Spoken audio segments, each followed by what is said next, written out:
Hey everyone, welcome! So today we're doing an explainer on something absolutely fundamental, but we're going to look at it a little differently. We're going to treat the English language like a massive, fascinating construction project. We're building our understanding from the ground up, literally starting with the simplest raw materials, basic letter sounds, and working our way up to constructing full, meaningful stories. It's actually kind of amazing how just a handful of sounds can combine to describe, well, our entire world. Let's dive right into the blueprint for mastering the mechanics of basic English. All right, here's our blueprint for today. First, letters and sounds. Second, pointing and pronouns. Third, essential grammar and manners. And finally, learning through stories. Let's kick things off with Section 1, Letters and Sounds. Okay, so these 26 little symbols are the absolute foundational building blocks of every single word we'll be discussing today. Just think about that for a second. Every profound thought, every beautiful poem, every single simple greeting in the English language is constructed from just this fixed order of 26 letters. That's the alphabet. It's really our ultimate toolkit.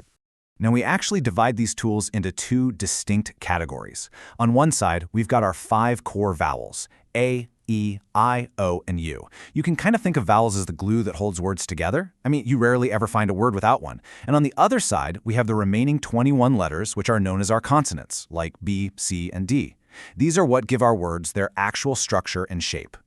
What's really interesting here is the contrasting pattern in how these vowels actually sound when we put them to work. Right? When a vowel sits all alone in the middle of a short word, it usually makes a short, punchy sound. Think of the A in bat or cat, or the E in web.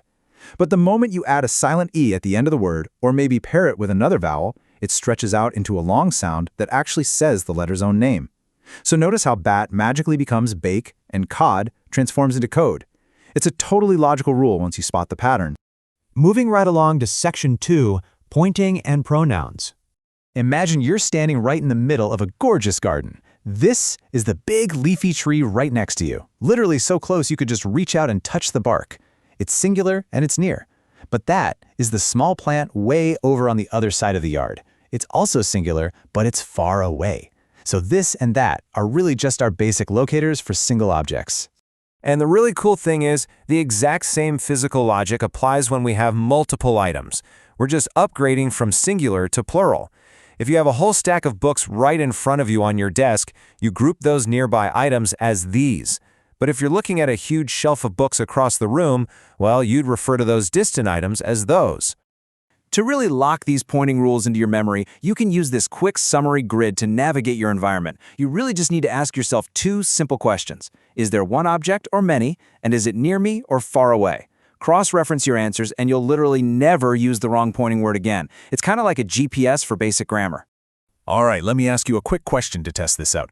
If a friend walks into the room and asks this exact question about a missing book, how do we answer using our location rules?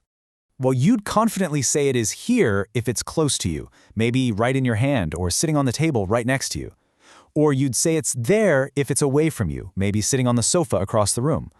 Notice how here and there directly mirror our previous distance rules for this and that. Here is near, there is far. It's incredibly consistent across the board. Let's transition into Section 3, Essential Grammar and Manners. Let's introduce the actual subjects of our daily conversations by looking at some everyday heroes in our community.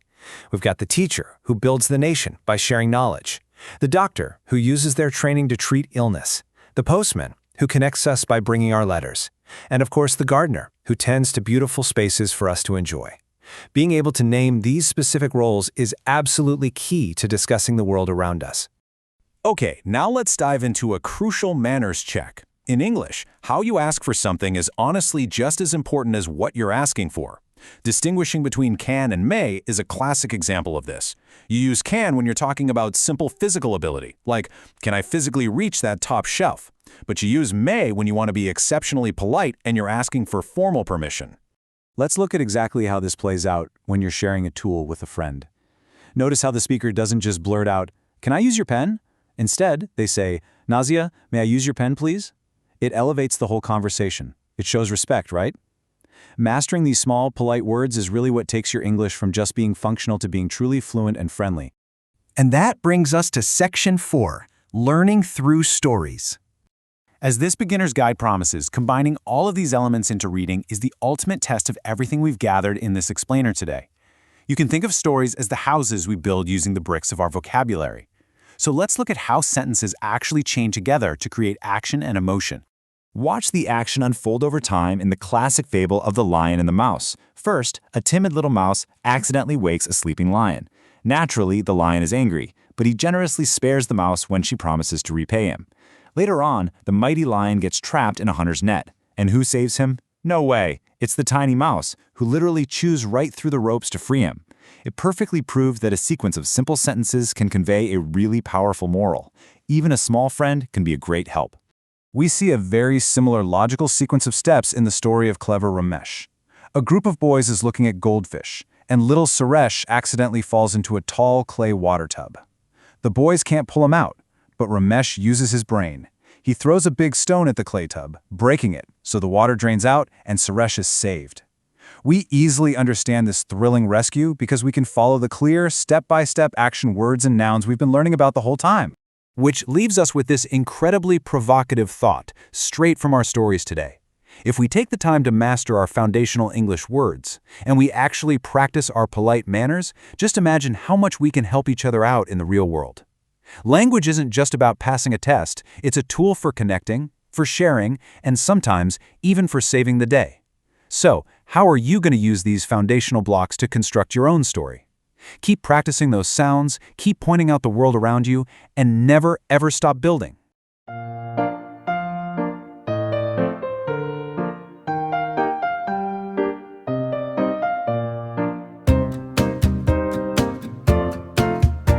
Hello, I am Reshma. He is my father, Abdullah. Meet my mother, Ayeshan. Look, he is my brother, Zishan. This is sweet Stishan. This is my sweet family. I have a pet dog, his name is Rocky. We are siblings, yes we are. He, his, him, she, her, hers, you, your, yours, we and they. These are the words we use today. Put them in order the grammatical way. A cat, C, K.B.C. A man, K.B.C. Jump in a sea. A short sound makes us so glad. Don't be sad, just look at your dad. E, like a bed. I, like a bib. Oh, like a dog. You, like a cup.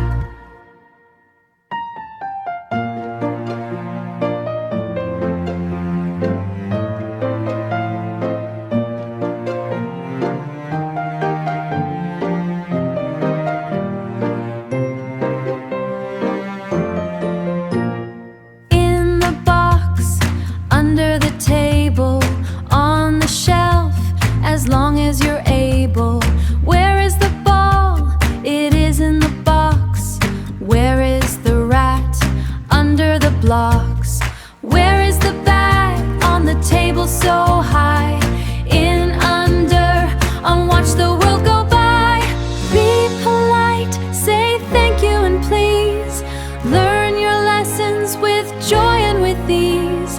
A kindness is never a waste of a day. As the lion and mouse, our lesson is through. Now go out and play.